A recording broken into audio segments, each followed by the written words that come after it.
Okay, so assalamu alaikum to everyone. Am I audible and visible to you guys? आवाज आ रही है मेरी? Hello, hello, hello. Am I audible? Okay, that's good.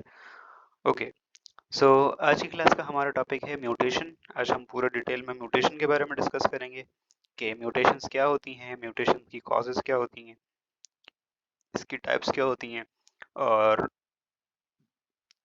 कुछ and पे हम mutation से related जो डिसऑर्डर्स या डिजीजेस हैं उनके बारे में स्टडी करेंगे। ठीक हो गया? तो स्टार्टिंग विद म्यूटेशन, तो क्या होती है mutation? Yes, what is mutation? Word सुना सुना होगा आप लोगों ने पहले भी ये वर्ड। म्यूटेशन क्या होती है? तो कोई भी चेंज हमारे पास डीएनए की सीक्वेंस में कोई भी चेंज आ जाए, ठीक है, जिससे क्या हो, कोई इबनॉर्मल चीज डेवलप हो, कोई डिजीज्ड वाली कंडीशन हो, ठीक है, तो इस वाली चीज को हम जीन म्यूटेशन, इस वाली चीज को हम म्यूटेशन का नाम देते हैं। यहाँ देखें आप लोगों के पास एक डीएनए है, यहाँ पे एक दूसरा डीएनए है, तो जस्ट देखें यहाँ पे हार्मफुल यूवी रेज आई। इन यूवी रेज ने क्या किया, इन यूवी रेज ने यहाँ पे सीक्वेंस बदल डाली, ठीक है, ये वाली सीक्वेंस बदल डाली, ठीक है। अब ये सीक्वेंस चेंज होने की वजह से क्या होगा, डीएनए में इबनॉर्मल चेंज आ गया। अब ये जो इबनॉर्मल चेंज आया ना, इसी को हम म्यूटेशन का नाम देते हैं, ठीक है।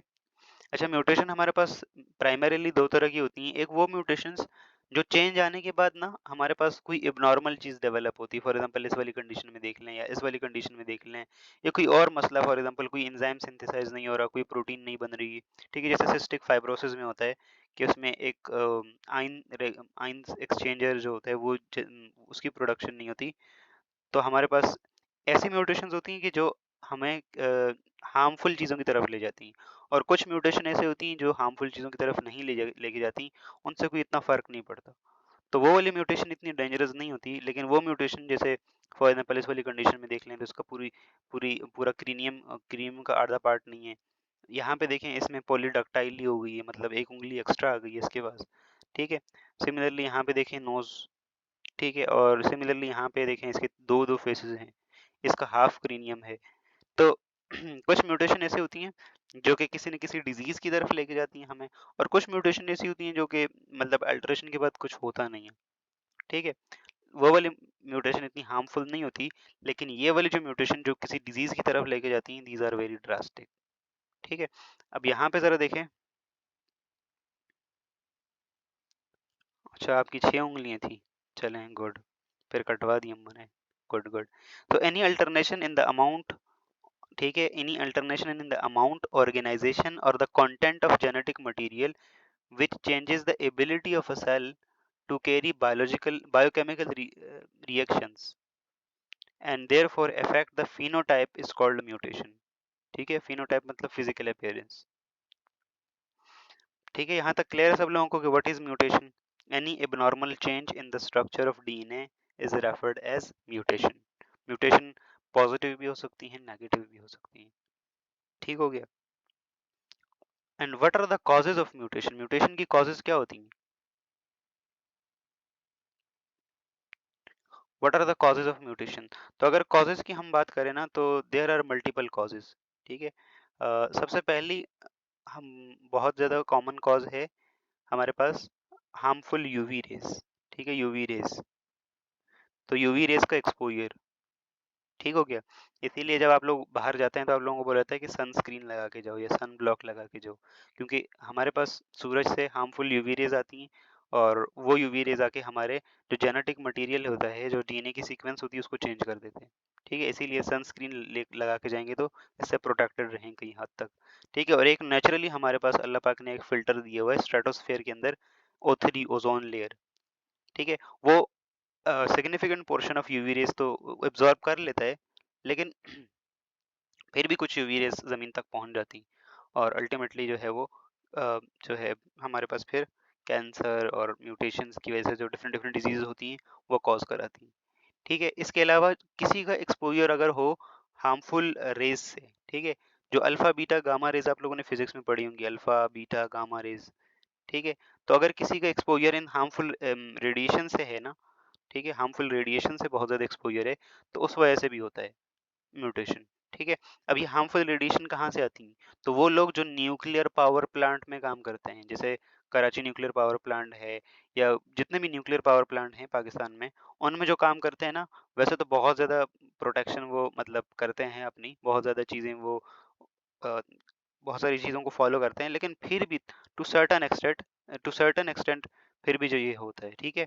और इसी के साथ साथ वो पर्टिकुलर एरियाज जहाँ पे जो रेडियो एक्टिव मेटल्स है ना या रेडियो एक्टिव एलिमेंट्स हैं, उनके अगर ओर्स पाए जाते हैं, जैसे फॉर एग्जांपल पंजाब का जो इलाका है ना, डेरा गाजी खान और उसके सराउंडिंग के जो इलाके हैं, वहाँ पे कैंसर ना बहुत ज़्यादा कॉमन है, क्योंकि वहाँ इर्द गिर्द पे जो यूरेनियम है ना, यूरेनियम तो यूरेनियम वहाँ पे आसपास में बहुत ज़्यादा है। तो नेचुरली यूरेनियम जो नेचुरली इन्वायरमेंट के अंदर जो है वो ये हार्मफुल रेडिएशन छोड़ता है, और वहाँ पे मेजॉरिटी लोगों को लाइक जो कैंसर का इंसिडेंस है वो बहुत ज़्यादा है, ठीक है। तो दूसरा रीज़न ये है। तीसरा रीज़न हमारे पास स्मोकिंग है, ठीक है, स्मोकिंग है। इसके अलावा हमारे पास और क्या है, कुछ वायरसेस भी म्यूटेशन करवाते हैं, ठीक है। जैसे हमारे पास एक वायरस होता है, जैसे जो सर्वाइकल कैंसर करवाता है, ठीक है। उस वायरस का नाम क्या था, मैं भूल गया उसका नाम exactly. What is the virus which is responsible for the cervical cancer? Rota virus? Not, this is not rota virus. Anyone, किसी को पता है? तो कुछ वायरसेस भी म्यूटेशन करवाते हैं, ठीक है। इसके अलावा और बहुत सारे फैक्टर्स होते हैं। नो, एचआईवी नहीं, एचआईवी नहीं होता है। एचआईवी तो लास्ट वाली स्टेजेस में जाके एचआईवी भी इन्फेक्शन का मतलब म्यूटेशन करवाता है, ठीक है। लेकिन नॉर्मली हाँ, HIV is also responsible for mutation, लेकिन यस, वो जो वायरस है ना, हाँ yes, very good, human papilloma virus. तो ह्यूमन पेपिलोमा वायरस जो है ना, एचपीवी वायरस, ये वायरस जैसे सर्वाइकल कैंसर के लिए रिस्पॉन्सिबल होता है, तो ये है। इसके साथ साथ और मल्टीपल फैक्टर्स हैं, ठीक है। हमारे पास एक्सेसिव सन एक्सपोजर, ठीक है, एक्सेसिव सन एक्सपोजर हो, ठीक है। इसके साथ साथ हमारे पास और भी बहुत सारी रीजंस हैं जो कि मतलब जिसकी वजह से म्यूटेशंस होती है, ठीक है। तो यहाँ तक कॉजेज सब लोगों को क्लियर हैं। जो बेसिक अंडरलाइंग कॉजेज हैं वो मैंने आप लोगों को बता दी।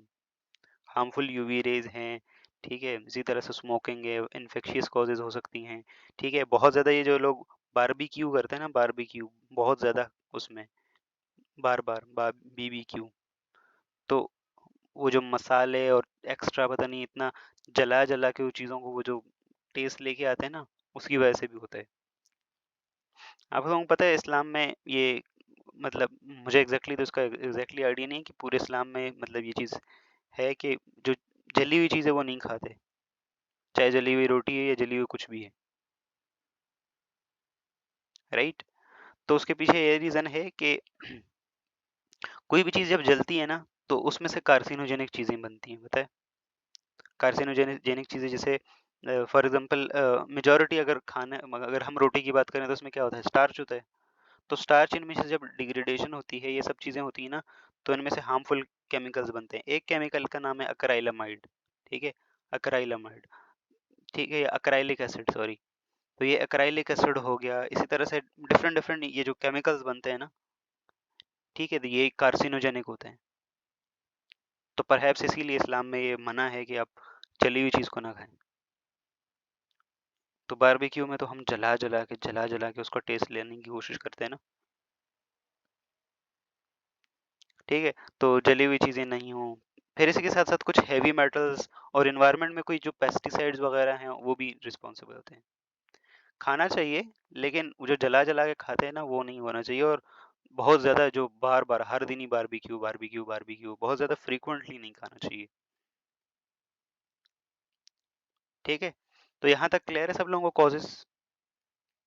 गाइस, कॉजेस क्लियर है सब लोगों को? Any confusion about this?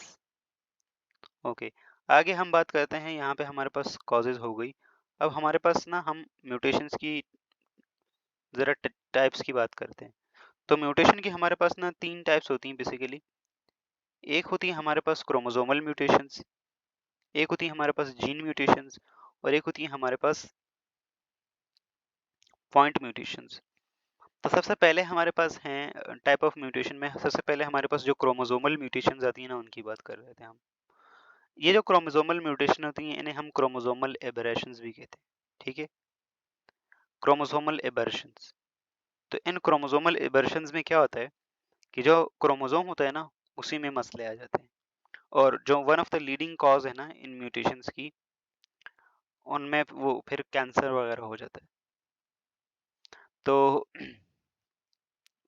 Chromosomal aberration में नाम से ही क्लियर है कि पूरा क्रोमोसोम आगे पीछे हो जाएगा, ठीक है, ओके। तो the chromosomal aberration are concerned with the visible change in the structure of chromosome when passed from adult offspring, ठीक है। तो यहाँ पे हमारे पास क्रोमोसोम के स्ट्रक्चर में ही ना कुछ चेंजेस आते हैं। कई बार ऐसा होता है कि पूरा का पूरा क्रोमोसोम एक जगह से दूसरी जगह चले जाता है। कई बार ऐसा होता है कि क्रोमोसोम का कोई पर्टिकुलर पार्ट डिलीट हो जाता है, ठीक है। तो ये सारी हमारे पास क्रोमोसोमल एबर्शन कहलाती है। जैसे आप लोगों ने कुछ डिसऑर्डर्स पढ़ी हैं, जैसे ट्राइसोमी 21 डाउन सिंड्रोम, उसमें एक्स्ट्रा क्रोमोसोम आ जाता है, तो ये क्रोमोसोमल म्यूटेशन है। ट्राइसोमी 13, ये एक दूसरी कंडीशन बताइए, प्लेटो सिंड्रोम, ठीक है। इसी के साथ साथ क्लाइनफिल्टर सिंड्रोम, क्लाइनफिल्टर सिंड्रोम में क्या आ जाता है, हमारे पास एक एक्स क्रोमोसोम ज्यादा आ जाता है, ठीक है। टर्नर सिंड्रोम में एक जो है वो 45 क्रोमोसोम हो जाते हैं, ठीक है। तो ये सब के सब हमारे पास क्या है, these are the chromosomal mutations. अब क्रोमोसोमल म्यूटेशंस में यहाँ पे देखें, ये आप लोगों को नॉर्मल क्रोमोसोम दिखाई दे रहा होगा। इसके बाद देखें यहाँ पे क्रोमोसोमल एब्रेशंस में देखो, कभी पार्ट कुछ डिलीट हो गया क्रोमोसोम का, कुछ ऐड हो गया इसके अंदर, तो ये हमारे पास क्रोमोसोमल म्यूटेशन है। अब जरा देखें क्रोमोसोमल म्यूटेशन में हमारे पास ना 3-4 टाइप्स जो आपने पढ़नी है। सबसे पहले हमारे पास एक है डिलीशन, ठीक है। डिलीशन का मतलब ये है कि कोई पर्टिकुलर पार्ट डिलीट हो जाना सीक्वेंस में से। तो यहाँ देखो, यहाँ डिलीशन की एग्जांपल है कि सीक्वेंस देखो A B C D E है, ठीक है, जीन्स की, लेट्स सपोज यहाँ से कोई पर्टिकुलर सेगमेंट क्रोमोसोम का लॉस्ट हो गया, यहाँ पे देखो सी यहाँ से गायब हो गया, सी नहीं है इसके अंदर। तो यहाँ पे क्या हुआ कि एक पर्टिकुलर पार्ट क्रोमोसोम का डिलीट हो गया, तो दिस इज डिलीशन, ठीक हो गया। इसमें कुछ पर्टिकुलर सेगमेंट क्रोमोसोम का डिलीट हो जाता है, खत्म हो जाता है। इसके बाद है डुप्लीकेशन। डुप्लीकेशन में क्या होता है कि a part of chromosome may be present in excess to the normal chromosome is called duplication। तो डुप्लीकेशन में क्या होता है, फॉर एग्जांपल यहाँ पे देखो, ये हमारे पास एक नॉर्मल क्रोमोसोम है, इस नॉर्मल क्रोमोसोम में कुछ एक्स्ट्रा आके ऐड हो गया, ठीक है, न्यू सेगमेंट आके ऐड हो गया, ऐड होने के बाद ये देखो इतना लंबा हो गया ये क्रोमोसोम। या फॉर एग्जांपल ऐसा सिनेरियो देखें कि ऊपर से कुछ पर्टिकुलर पार्ट इस वाले क्रोमोसोम में से डिलीट हो गया ना, वही पार्ट जो डिलीटेड है वो इस वाले क्रोमोसोम में आके लग गया, और अल्टीमेटली आप लोगों के पास ये जो सीक्वेंस आ गई, एक क्रोमोसोम बढ़ के आ गया। तो ये क्या है हमारे पास, ये डुप्लीकेशन है, ठीक है, डुप्लीकेट हो गया।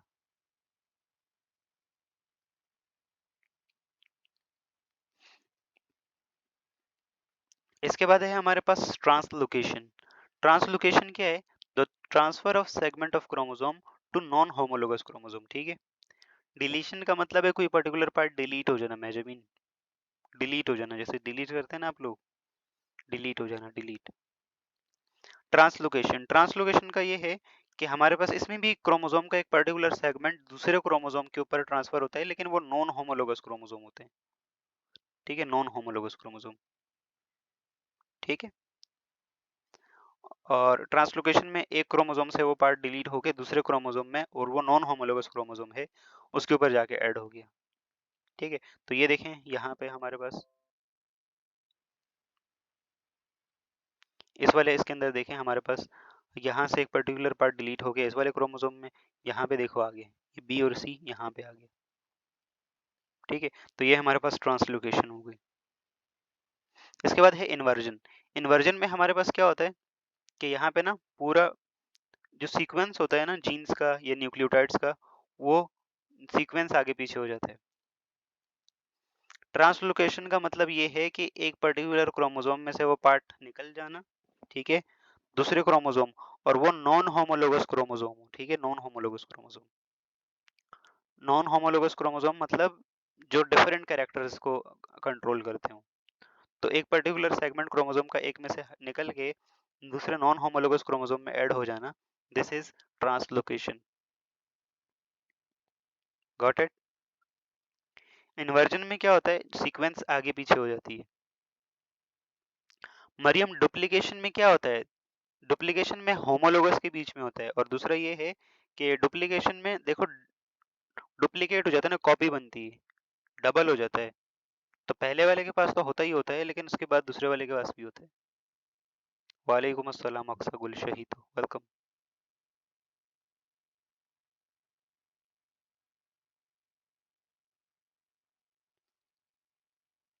ठीक है, उसके बाद इन्वर्जन है। इन्वर्जन में क्या होता है कि सीक्वेंस ही आगे पीछे हो जाती है। जैसे यहाँ पे देखो GIH लिखा हुआ है और यहाँ पे देखो IHG लिखा हुआ है, तो सीक्वेंस आगे पीछे हो जाना। ठीक है, जैसे ABC, लेट्स सपोज ये है सीक्वेंस, ये सीक्वेंस CBA ये हो जाना, तो सीक्वेंस पूरी इन्वर्ट हो गई, दिस इज कॉल्ड इन्वर्जन। और इस सीक्वेंस इन्वर्जन से भी बहुत फर्क पड़ता है। यस मैं, यस मरियम ऐसे ही। तो ये चार बेसिक टाइप्स हैं किसकी, ये हमारे पास क्रोमोसोमल म्यूटेशंस की चार बेसिक टाइप्स हैं। ठीक है, और ये जो चार बेसिक टाइप्स है ना, इनकी वजह से मेजॉरिटी जो जितने बड़े बड़े कैंसर होते हैं ना, वो मेजॉरिटी इन्हीं की वजह से होते हैं। ठीक है, सिंपल एक पॉइंट, ये जीन म्यूटेशन अगर होगी तो उसमें एक पर्टिकुलर प्रोटीन डैमेज होगी, एक पर्टिकुलर जीन की, मतलब एक पर्टिकुलर एंजाइम नहीं बनेगा तो कुछ सर्टन डिजीज होगी। लेकिन इसमें जो है वो हमारे पास क्या होगा, इसमें हमारे पास कैंसर्स वगैरह हो सकते हैं। ट्रांसलोकेशन इज पॉजिटिव चेंज है। अ, नहीं मरियम, एक वो चीज जो है वो क्रॉसिंग ओवर शायद पड़ी हो, क्रॉसिंग ओवर। पॉजिटिव किस सेंस में आप बोल रही हैं, मतलब crossing over is, crossing over में भी इस तरह के जेनेटिक मटेरियल का एक्सचेंज होता है बिटवीन नॉन होमोलोगस क्रोमोसोम, लेकिन वो इंटेंशनल होता है। आप लोगों ने मियोसिस पढ़ा होगा। यस, क्रॉसिंग ओवर में मसला नहीं होता, क्योंकि वहां पे जब एक्सचेंज होता है ना तो दोनों तरफ से होता है। एक क्रोमोसोम दूसरे को देता है, अज्यूम करो ये ए क्रोमोसोम है, ये बी क्रोमोसोम है, तो ये अपना थोड़ा पार्ट इसको देगा और वही उतना पार्ट ये इसको देगा। इस वजह से थोड़ा बहुत चेंजेस आते हैं। तो क्रॉसिंग ओवर इज पॉजिटिव, जिसकी वजह से जो वेरिएशन आती है। ठीक है, और ये ट्रांसलोकेशन जो है ना, तो इसमें से एक में से एक पर्टिकुलर पार्ट निकल के दूसरे में जा रहा है, तो ये कहाँ से पॉजिटिव चेंज हो जाएगा। ठीक है, क्रॉसिंग ओवर इज पॉजिटिव, कि वहाँ पे जो है हमारे पास वेरिएशंस आ जाती। जैसे फॉर एग्जांपल आप अपनी अम्मी अब्बा को देखें, तो अब जो गैमीट्स हुए बने थे तो उनमें हमारे पास मियोसिस हुई, तो आप इसीलिए इतने थोड़ा सा डिफरेंट आया ना उनसे, बिल्कुल एग्जैक्टली नहीं मैच कर रहे उनसे, तो दिस इज पॉजिटिव। लेकिन crossing translocation is not positive. I don't know कि आप किस सेंस में पॉजिटिव बोल रही हैं इसे।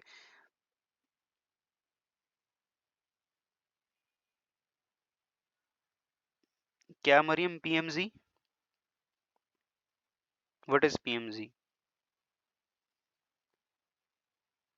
क्लियर है यहाँ तक सब लोगों को? यहाँ तक क्लियर है, आगे जाएं। बेटा वी वर टॉकिंग अबाउट कि crossing over is positive change. ठीक है, जब क्रोमोसोम एक दूसरे का पर्टिकुलर पार्ट्स एक्सचेंज करते हैं तो वो पॉजिटिव होता है, वो उसमें उससे वेरिएशन आ जाती है। लेकिन ट्रांसलोकेशन में तो एक से ये डिलीट पार्ट डिलीट होके दूसरे को मिल रहा है, तो एक में से डिलीट हो रहा है। अब अज्यूम करो जिसमें से डिलीट हो रहा है उस वाले सेल के पास वो वाला पर्टिकुलर सेगमेंट होगा ही नहीं, तो उस सेल को तो वो नेगेटिव चीज हो गई ना। मे भी दूसरे के लिए पॉजिटिव हो, दूसरा जो सेल है जिसको पूरा पार्ट मिल गया, लेकिन एक एक तो नुकसान में जा रहे हैं ना।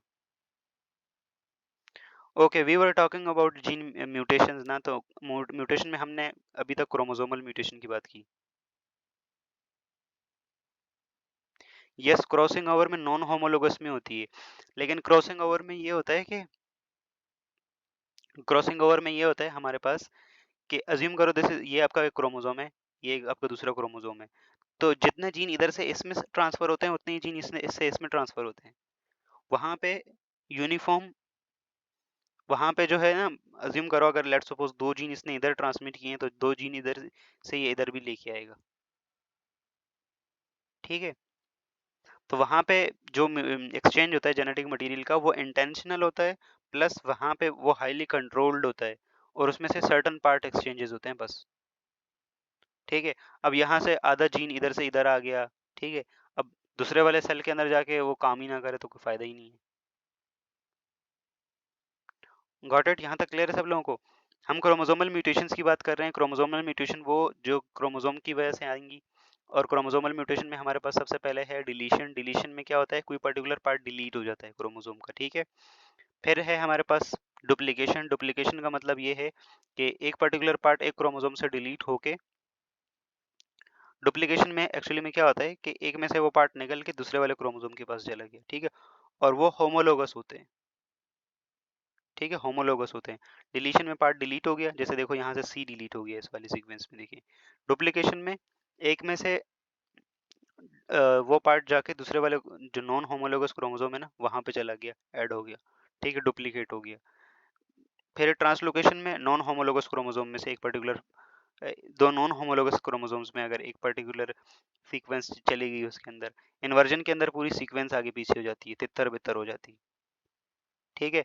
इसके अलावा हमारे पास जो माइटोटिक फाइबर्स होते हैं ना, उनकी वजह से उनमें उनमें प्रॉपर मतलब डिवीजन ना होने की वजह से नंबर ऑफ क्रोमोसोम कभी सेल के पास कम हो जाते हैं, कभी ज्यादा हो जाते हैं। तो वो भी हमारे पास इसी क्रोमोसोमल म्यूटेशन में आएगा।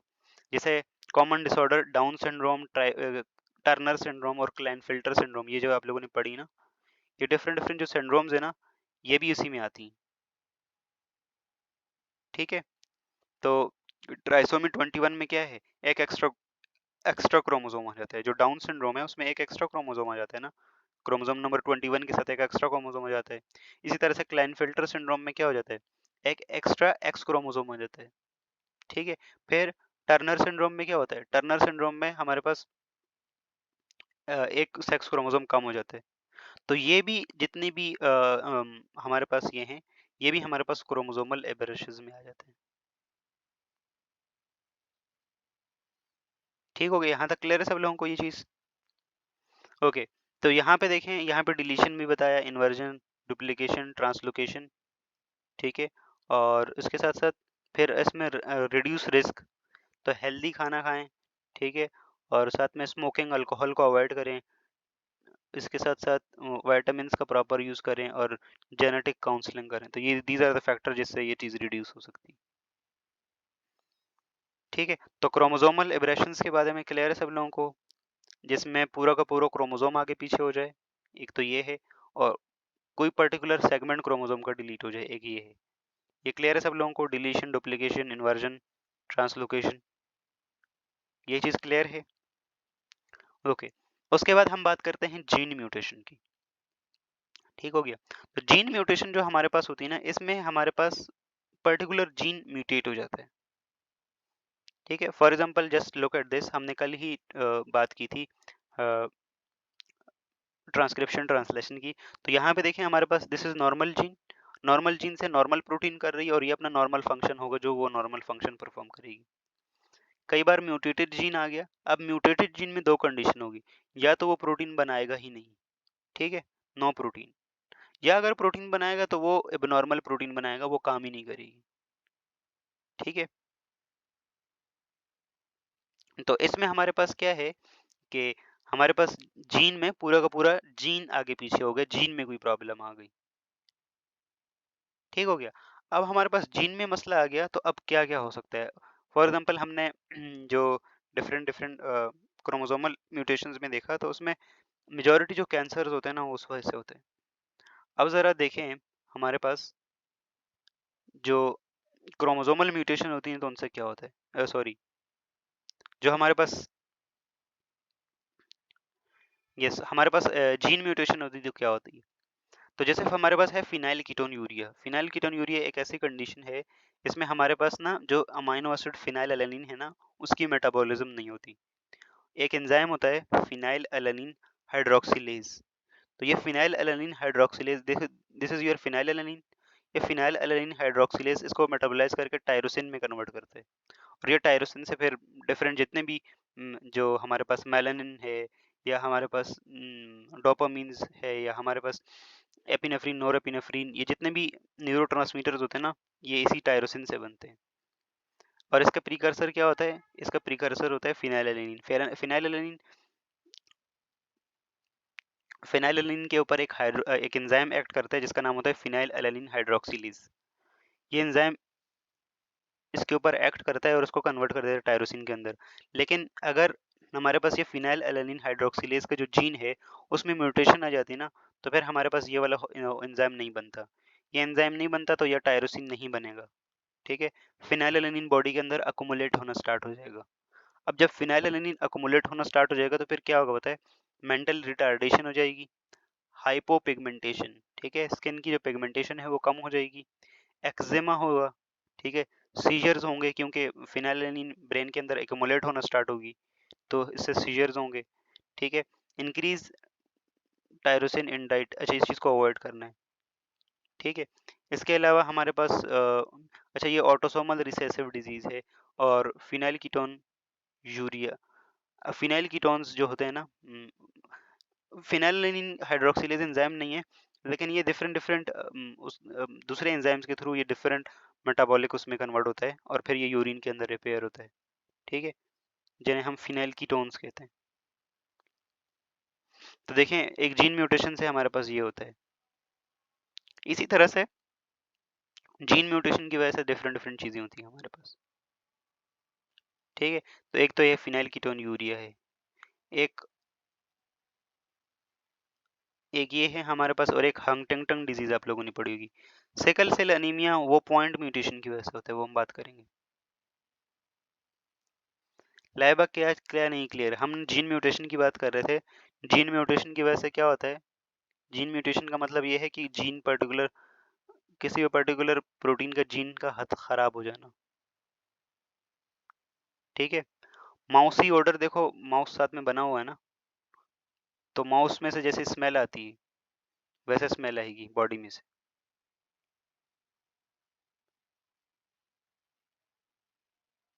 तो जीन म्यूटेशन का मतलब ये है कि हमारे पास पूरा पर्टिकुलर जीन खराब हो गया, ठीक है। अब एक एक एग्जांपल है phenyl ketone urea. Phenyl ketone urea में क्या होता है, फिनाइल एलानिन हाइड्रोक्सिलेज जो एंजाइम होता है उसका जीन म्यूटेट हो जाता है। जब उसका जीन म्यूटेट होता है तो आप लोगों को पता है अब जीन म्यूटेट हो गया तो उसकी वजह से क्या होगा, फिनाइल एलानिन बॉडी के अंदर अकुमुलेट होना स्टार्ट होगा और इस वाली कंडीशन को हम कहते हैं फिनाइल कीटोन यूरिया। इससे मेंटल रिटार्डेशन होती है, हाइपोपिगमेंटेशन, सीजर्स, एक्जिमा, ठीक है, दीज आर द सिम्टम्स।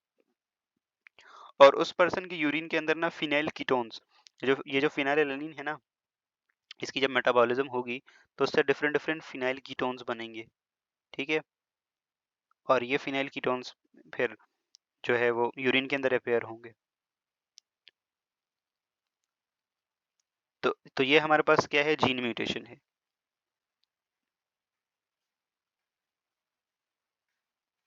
यहाँ तक क्लियर है सब लोगों को, एनी कंफ्यूजन?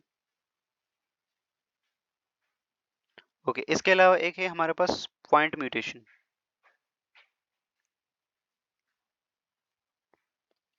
ओके, तो एक है हमारे पास पॉइंट म्यूटेशन। पॉइंट म्यूटेशन का मतलब क्या है कि उसमें वन या कुछ न्यूक्लियोटाइड्स एक पर्टिकुलर पॉइंट के ऊपर ना, एक या कुछ न्यूक्लियोटाइड्स, ठीक है, वो उनकी चेंजिंग हो जाती है। तो the mutation involves in one or few nucleotide is called point mutation, ठीक है। तो जो सिकल सेल अनीमिया होता है, सिकल सेल अनीमिया, उसमें पॉइंट म्यूटेशन होती है, ठीक है। उसमें हमारे पास सिर्फ एक अमाइनो एसिड की सीक्वेंस चेंज होती है। जैसे यहाँ पे देखो एक पर्टिकुलर अमाइनो एसिड की एक पर्टिकुलर नाइट्रोजनस बेस, जैसे देखो यहाँ जीसी लगा हुआ है ना, इसी सीक्वेंस में आगे दूसरे म्यूटेटेड जीन में क्या लगा हुआ है, टीए लगा हुआ है, ठीक है। तो सी रिप्लेस हो गया टी के साथ, ठीक हो गया। तो ये हमारे पास सिर्फ देखो एक ही नाइट्रोजनस बेस चेंज हुई यहाँ पे, तो दिस इज पॉइंट म्यूटेशन। ये हमारे पास क्या है, पॉइंट म्यूटेशन है। और पॉइंट म्यूटेशन में हमारे पास एग्जैक्टली क्या आता है, पॉइंट म्यूटेशन में हमारे पास, just have a look at this is called sickle cell anaemia, ठीक है। तो sickle cell anaemia point mutation की वजह से होता है। ये पूरी डिटेल जो लिखी हुई है इसके अंदर मैं नहीं जाऊंगा, लेकिन सिकल सेल अनीमिया में क्या होता है कि हमारे पास एक पॉइंट म्यूटेशन होती है, सिर्फ एक नाइट्रोजनस बेस चेंज होती है और उसकी वजह से हमारे पास हीमोग्लोबिन का, हीमोग्लोबिन के अंदर ना एक जो उसकी बीटा चेन होती है उसकी पोजीशन नंबर 6 पे ग्लूटामिक एसिड जो होता है ना वो रिप्लेस हो जाता है किससे, वेलिन से, वेलाइन से, अमाइनो एसिड विलाइन से। तो देखो सिर्फ एक पॉइंट म्यूटेशन की वजह से एक अमाइनो एसिड चेंज हुआ, और एक अमाइनो एसिड चेंज होने की वजह से हमारे पास पूरा का पूरा आरबीसी का शेप कैसा हो जाता है, सिकल शेप हो जाता है। ये सिकल शेप का हो जाता है, ऐसा सिकल शेप। तो यहाँ देखें नॉर्मल आरबीसीज बाइकॉन्केव होता है ना, वो जो फंटा टॉफी होती है बीच में से डिप्रेशन उस टाइप का होता है नॉर्मल आरबीसी, यहाँ पे देखो नजर आ रहा होगा आप लोगों को, ठीक है। लेकिन जो सिकल सेल एनीमिया में है वो हमारे पास क्या है, ऐसा सिकल शेप का हो जाता है, ऐसा हो जाता है, ठीक है। सिर्फ एक अमाइनो एसिड की सीक्वेंस चेंज हुई है, तो इस वजह से ये हुआ है हमारे पास, ठीक हो गया। अब हमारे पास इसी पॉइंट म्यूटेशन की वजह से, अब ये जो आरबीसीज जो से ये सिकल शेप के हो गए ना, तो ये वाले आरबीसीज जब स्प्लीन में से गुजरते हैं ना, स्प्लीन में से ये कहीं दूसरी जगह से गुजरते हैं, तो फिर क्या होता है, ये वाले वहां अटक जाते हैं या वहां से सही से गुजर नहीं सकते क्योंकि इनका शेप सही नहीं है। तो जब स्प्लीन के अंदर आरबीसीज अटक जाते हैं ना, तो स्प्लीन कहता है ओ आ गया मेरा ट्रैप के अंदर, और स्प्लीन अब इनको मारना स्टार्ट कर देता है। इसे हम कहते हैं हीमोलिसिस, ठीक है, हीमोलिसिस। यस, ब्लड फ्लो भी रोक सकता है, लेकिन आरबीसीज कई बार स्मॉल स्मॉल जो आर्टरीज है ना, छोटी छोटी आर्टरी, छोटी छोटी जो कैपिलरीज होती हैं स्प्लीन की, वहां पे अटक जाते हैं, और वहां पे जो अटक अटक जाते हैं तो स्प्लीन उनको मारना स्टार्ट कर देते हैं। वैसे भी स्प्लीन का काम यही होता है, it is called the graveyard of RBCs, ठीक है। तो वहां पे उसको मारना स्टार्ट कर देंगे, तो इससे क्या होगा, सीवियर हिमोलिसिस, मतलब जो आरबीसीज है ना वो टूटेंगे। जब आरबीसीज टूटेंगे तो हमारे पास नॉर्मली आरबीसीज का नंबर कम हो जाएगा, आरबीसीज का काउंट कम हो जाएगा। एक तो काउंट कम हो जाएगा, और दूसरा उनका शेप भी सही नहीं है। तो जब शेप सही नहीं है तो वो नॉर्मली हीमोग्लोबिन उतना ऑक्सीजन कैरी नहीं कर पाएगा, ठीक है। क्लियर है यहाँ तक सब लोगों को? ओके, इसके बाद हमारे पास उजाला, आपका जो क्वेश्चन है इसको हम एंड पे डिस्कस करेंगे। क्या क्वेश्चन है, मैंने अभी देखा नहीं पूरा, पता नहीं, बहुत बड़ा पैराग्राफ लिखा आपने। ओके, तो यहाँ तक सब लोगों को क्लियर है ना, सिकल सेल एनीमिया। इसी तरह से बहुत सारी डिफरेंट डिसऑर्डर्स होती हैं जो कि पॉइंट म्यूटेशंस की वजह से होती हैं, ठीक है। सिस्टिक फाइब्रोसिस है जीन म्यूटेशन, ठीक है, और बहुत सारी छोटी बड़ी म्यूटेशंस जो कि हमारे पास होती हैं। क्लियर है यहाँ तक सब लोगों को? ओके, इसके अलावा एक एक म्यूटेशन होती है जिसे हम ट्रांसपोजिशन का नाम देते हैं, ट्रांसपोजिशन। तो यह ट्रांसपोजिशन में क्या होता है कि कई बार जो जो जीन्स होते हैं ना, ये अपनी जगह चेंज करके एक लोकेशन से दूसरी जगह चले जाते हैं, ठीक है। तो when gene moves from one place to another place in a chromosome, it is called as transposition, ठीक है। तो जीन अपना लोकस चेंज करके किसी दूसरी जगह पे चला गया, ठीक है। और जो प्रोकैरियोटिक सेल्स होते हैं उनमें ये काम होता है, ठीक है। वहां पे ट्रांसपोसेंस होते हैं, ट्रांसपोसेंस, जो एक जगह से दूसरी जगह चलते रहते हैं। और ये जो प्लाज्मिड्स होते हैं, प्लाज्मिड आप लोगों ने बैक्टीरिया में पढ़ा होगा, ये प्लाज्मिड भी एक ऑर्गेनिज्म से दूसरे ऑर्गेनिज्म, दूसरे से तीसरे ऑर्गेनिज्म, ठीक है, ये आगे पीछे चलता रहता है।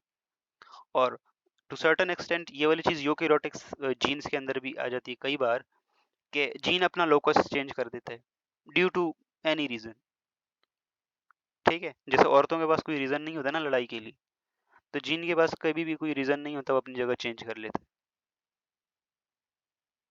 बस उसको जगह चेंज करनी है। द पॉइंट इज फिक्स कि औरत को लड़ाई करनी है, जिन को भी अपनी जगह चेंज करनी है। खैर, ऐसा ही होता है, ऐसा ही होता है। तो अब जीन अपनी जगह चेंज कर देना, तो अब सिर्फ जगह ही चेंज की, इससे क्या फर्क पड़ता है, लेकिन कई बार इससे फर्क पड़ता है, ठीक है। अज्यूम करो कि लेट्स सपोज ये वाला जीन ऐसी जगह चला गया, ऐसे क्रोमोसोम के ऐसे लोकस पे चला गया जहां पे अज्यूम करो कि इसके एडजेसेंट वाला जीन बहुत ज्यादा ट्रांसक्राइब्ड होता है। तो अब इसकी भी ट्रांसक्रिप्शन बढ़ जाएगी, इसकी ट्रांसक्रिप्शन बढ़ जाएगी, तो मैं भी इसके रिलेटेड जो चीज़ बन रही हो, प्रोटीन या कोई भी एंजाइम बन रहा हो, तो वो कोई जो हमारे पास कोई डिजीज कॉज कर दे। तो कई बार ट्रांसपोजिशन जो है हार्मफुल भी होती है। क्लियर है यहाँ तक सब लोगों को? तीनों कॉन्सेप्ट क्लियर हैं, chromosomal mutation, gene mutation, point mutation, transposition. Clear है यहाँ तक सब लोगों को? All clear? ओके, अब यहाँ पे देखिए म्यूटाजेंस। म्यूटाजेंस वो सब्सटेंस होते हैं जो म्यूटेशन कॉज करते हैं। और इन म्यूटेशंस में हमारे पास रेडिएशंस हैं, ठीक है, यूवी रेडिएशंस हैं, एक्स रेज हैं, ठीक है, सिगरेट है, स्मोकिंग है, ठीक है, बेंजोइल पेरोक्साइड बहुत ज़्यादा, ये जो क्रीम्स वगैरह जिसमें बेंजोइल पेरोक्साइड होता है ना, कुछ इन्फेक्शियस एजेंट जैसे एचपीवी और होलिकोबैक्टर पाइलोरी, ठीक हो गया।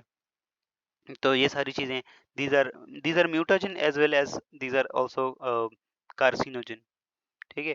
तो कार्सिनोजन वो चीज़ जो कैंसर कॉज करवाए, म्यूटाजन वो जो म्यूटेशन करवाए। और बहुत सारे म्यूटाजन जो है वो एसेंशियली कार्सिनोजन भी होते हैं। HPV is human papilloma virus, ठीक है। अच्छा, यहाँ पे म्यूटाजेंस की 4 डिफरेंट डिफरेंट क्लासेस दी हैं। टेराटोजेंस वो होते हैं जो हमारे पास एम्ब्रियोनिक ग्रोथ में फर्क वो करते हैं, और कॉन्जेनाइटल मैनिफेस्टेशंस होती हैं उससे, ठीक है। फॉर एग्जांपल टेराटोजेनिक है कोई चीज़, तो फीटस का लिम्फ नहीं बनेगा, फीटस के आर्म नहीं बनेंगे, ठीक है। तो ऐसी चीज़ को टेराटोजन कहते हैं। कार्सिनोजन जो कैंसर कॉज कर रहा है, ट्यूमर कॉज कर रहा है, ठीक है। क्लियर है यहाँ तक सब लोगों को? नॉन स्पेसिफिक यहाँ पे है जो डीएनए को डैमेज करता है, और यहाँ पे एक क्या है, क्लास्टोजन है, क्या है मुझे एग्जैक्टली, यस क्लास्टोजन, ये क्रोमोसोम के अंदर जो एबनॉर्मेलिटीज आती हैं, ठीक है। और बाकी UV rays, X rays, smoking, processed food, ये बहुत ज़्यादा जो प्रोसेस्ड फूड होता है ना, इसमें बहुत ज़्यादा प्रिजर्वेटिव डाले होते हैं, जो बाहर की चीज़ें होती हैं जो प्रोसेस्ड होती हैं बहुत लंबे लंबे टाइम तक, जैसे दूध की है तो 3 साल तक चलेगा, तो उनमें कॉस्मेटिक्स और क्लीनिंग प्रोडक्ट्स में तो सर्टेन एक्सटेंट, वायरसेस में एचपीवी और बैक्टीरिया में एच पाइलोरी। तो दीज आर द म्यूटाजेनिक और कार्सिनोजेनिक सब्सटेंस, ठीक है। क्लियर है सब लोगों को यहाँ तक? तहरीम का क्या है सवाल? क्लियर है? Okay, now Ujala, what is your question? Now you can ask, बाकी जिसका भी कोई क्वेश्चन है तो नाउ लेट मी नो। यहाँ पे हमारे पास म्यूटेशन होती है समाप्त, यस एनीवन, क्या क्वेश्चन है किसी का?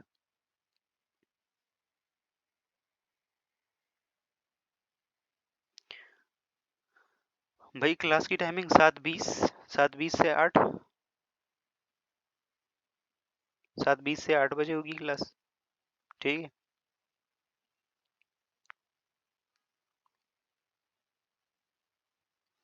बल्कि 7:20 से सवा सवा सवा 8 रखो, क्योंकि केमिस्ट्री की तो अभी स्टार्ट ही नहीं हुई ना।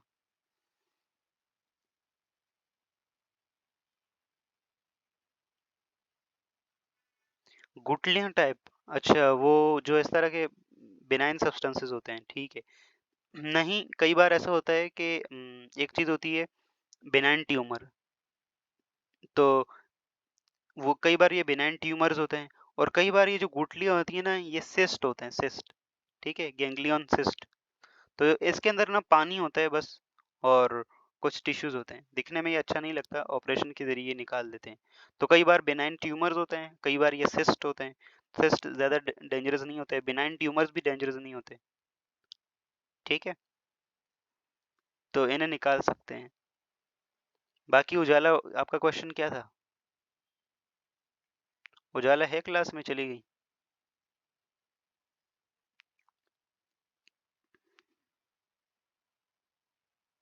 मैंने क्लास 7:20 पे ही स्टार्ट की थी, 7:20 पे। अब आप लोग लेट आए हैं तो उसमें आई कैंट नथिंग। हेट्रोपोलेडी, ओके। हेट्रोपोलेडी में हमारे पास क्या होता है कि जो नंबर ऑफ क्रोमोसोम्स है ना, ये आगे पीछे हो जाए, ठीक है। एक होती है यूप्लोइडी, एक होती है हेट्रोपोलेडी। यूप्लोइडी का मतलब number of chromosome normal, normal से क्रोमोसोम आगे पीछे हट जाएं, कम हो जाएं, बढ़ जाएं, हेट्रोपोलेडी, ठीक है। तो इसे हेट्रोपोलेडी कहते हैं। हेट्रोपोलेडी में फिर फर्दर यूप्लोइडी, एन यूप्लोइडी, और पता नहीं बहुत सारे डिफरेंट साइज पे, कुछ में क्रोमोसोम बढ़ जाते हैं, कुछ में कम हो जाते हैं। तो जितनी भी ये जो क्लाइनफिल्टर सिंड्रोम, टर्नर सिंड्रोम, ये डाउन सिंड्रोम, ये वाली जितनी भी चीज़ें हैं ना, ये इसी में आती हैं, हेट्रोपोलेडी के अंदर, जिसमें मतलब जेनेटिक नॉन डिसजंक्शन, जिसकी मतलब जो स्पिंडल फाइबर्स होते हैं ना, वो प्रॉपरली चीज़ों को अलग अलग नहीं कर पाते, प्रॉपर क्रोमोसोम की डिस्ट्रीब्यूशन सही नहीं कर पाते, तो इस वजह से ये होता है हमारे पास।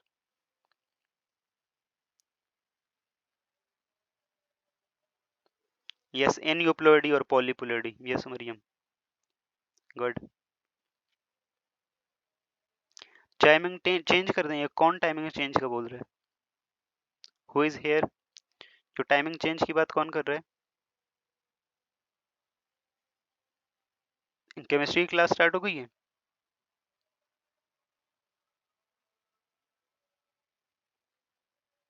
केमिस्ट्री की क्लास स्टार्ट हो गई आप लोगों की?